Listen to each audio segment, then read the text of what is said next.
लवकरच मनसे महायुतीमध्ये सहभागी होणार असल्याची माहिती साम टीव्हीला सूत्रांनी दिली आहे। तर मुंबईमध्ये मनसे आणि भाजप यांच्यातील युतीची घोषणा होणार असल्याची सुद्धा माहिती आहे। दरम्यान राज ठाकरेंना लोकसभेच्या 2 जागा मिळणार असल्याची माहिती मिळते।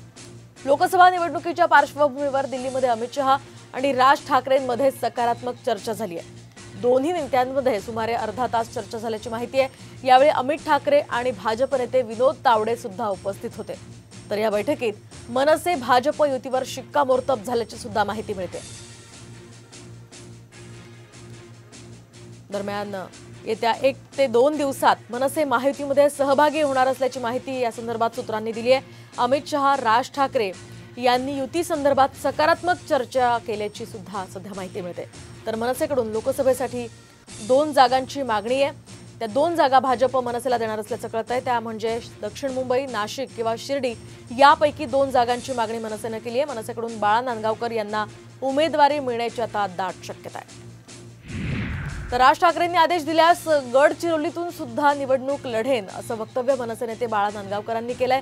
तर नांदगावकरांनी शिवतीर्थावर जात राज ठाकरेंची भेट घेतली आहे। दरम्यान महायुतीबाबत मनसे आणि भाजपची आणखी एक बैठक होईल असंही नांदगावकर यावेळी म्हणाले। त्या बैठकीनंतर पुढील 2 दिवसात महायुतीमध्ये सहभागी होण्यासंदर्भातला निर्णय होणार असं त्यांनी स्पष्ट केलंय। तर दुसरीकडे बाळा नांदगावकर दिल्लीमध्ये गेल्यास आनंदच होणार असल्याचं संदीप देशपांडे यांनी म्हटलंय। आणि पक्षप्रमुखाचा अधिकार आहे, कोणाचं नाव द्यायचं कोणाचं नाही द्यायचं त्याच्याविषयी अजून काही आमच्यामध्ये चर्चा झालेली नाही। वरिष्ठ पातळीवरती मात्र चर्चा झालेली आहे। आताही साहेब जर मला म्हणाले की तुला गडचिरोलीला जाऊन उभं राहायचं आहे तर मी गडचिरोलीला जाऊन उभं राहील, कारण वर्षानुवर्ष आदेश कानावर ऐकण्याची सवय झाली, म्हणण्याची सवय झाली। त्यामुळे आम्ही आदेश ऐकतो आणि त्याप्रमाणे पुढची वाटचाल करतो। सन्माननीय नेते बाळा नांदगावकर साहेब हे आमच्या पक्षाचे वरिष्ठ नेते आहेत। सन्माननीय साहेबांबरोबर ते अनेक वर्ष आहेत आणि सन्माननीय बाळा नांदगावकर जर दिल्लीत गेले, खासदार म्हणून गेले तर आम्हाला महाराष्ट्र सैनिकांना सर्वांना आनंदच होईल।